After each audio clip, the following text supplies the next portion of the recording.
Have you ever wondered about the other side of the story? What if the villain wasn't so villainous after all? What if the heroine was hiding a dark secret? Neil Gaiman's Snow, Glass, Apples takes a familiar fairy tale and flips it on its head, plunging us into a world of shadows and secrets. You might think you know the story of Snow White, but Gaiman weaves a chilling new narrative, told from the perspective of the evil queen. Prepare to question everything you thought you knew about good and evil, love and betrayal, as we journey into a world where appearances are deceiving and darkness lurks beneath the surface. This isn't a fairy tale for the faint of heart, but for those who dare to explore the darker side of fantasy. Are you ready to uncover the truth hidden within Snow, Glass, Apples? The story unfolds with a chilling confession. Our narrator, the Queen, reveals a truth far more unsettling than the traditional tale. Snow White, her stepdaughter, is not the innocent maiden she appears to be. The Queen paints a disturbing picture of a child with an unnatural hold over her father, the king, and a string of suspicious deaths that follow her. The Queen's words drip with fear and desperation. She believes Snow White to be a monstrous creature, preying on the innocent. But is she telling the truth, or is this the rant of a jealous stepmother? Gaiman masterfully keeps us guessing, blurring the lines between reality and paranoia. The Queen's fear is palpable, her desperation echoing through her words. She becomes a tragic figure, driven to extreme measures by her belief that she is protecting her kingdom from a terrible evil. But is she a hero or a villain? The answer, as you'll discover, is far from simple. As the tale unfolds, we witness the lengths to which the Queen will go to protect her kingdom from her stepdaughter. She makes a series of chilling choices, each one drawing her deeper into darkness. The once benevolent ruler transforms into a figure of fear and suspicion, her actions fueled by a mother's desperate love for her people. Gaiman doesn't shy away from the gruesome details, painting vivid scenes that will stay with you long after you finish the story. We see the Queen's descent into darkness, her actions becoming more and more unhinged as her fear and paranoia grow. The line between good and evil blurs, leaving us questioning who to trust. Is the Queen justified in her actions, or has she succumbed to madness?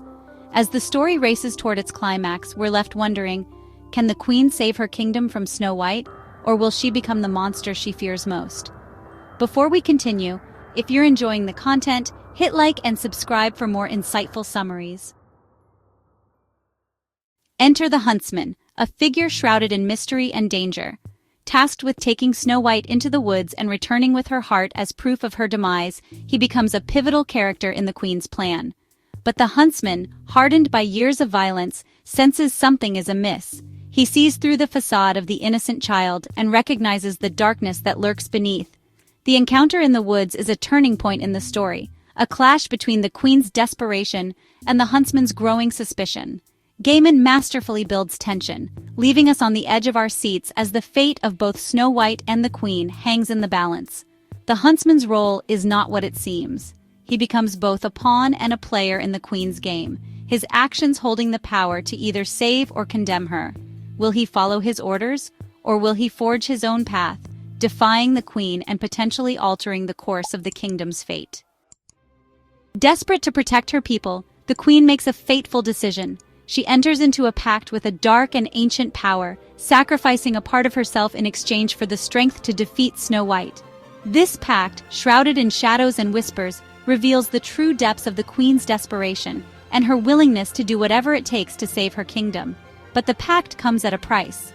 The Queen's transformation is both physical and emotional, twisting her into a being of immense power, but also of profound sadness and isolation. She becomes a prisoner of her own choices, forever marked by the darkness she has embraced. The pact with darkness raises questions about the nature of power and the sacrifices we are willing to make for those we love. Is any price too high to pay for the safety of others? Gaiman doesn't offer easy answers, forcing us to confront the complexities of morality and the seductive allure of power. The climax of Snow, Glass, Apples is a whirlwind of revelations and confrontations. The truth about Snow White's true nature is revealed, and it's even more terrifying than the Queen could have imagined. The innocent facade crumbles, exposing a creature of pure evil, feeding on the life force of others. The final confrontation between the Queen and Snow White is a battle for the soul of the kingdom. It's a fight against manipulation, deceit, and the seductive power of darkness. Gaiman doesn't hold back, delivering a climax that is both horrifying and exhilarating. In the end, Snow Glass Apples leaves us questioning everything we thought we knew about fairy tales and the nature of good and evil. It's a story that will stay with you long after you finish the last page, a chilling reminder that sometimes the most beautiful faces hide the darkest hearts. We reach the end, but before you leave, let us know in the comments if you are going to read the book. Also, join our community of passionate readers by simply subscribing to our channel, where your love for knowledge and great stories truly matters.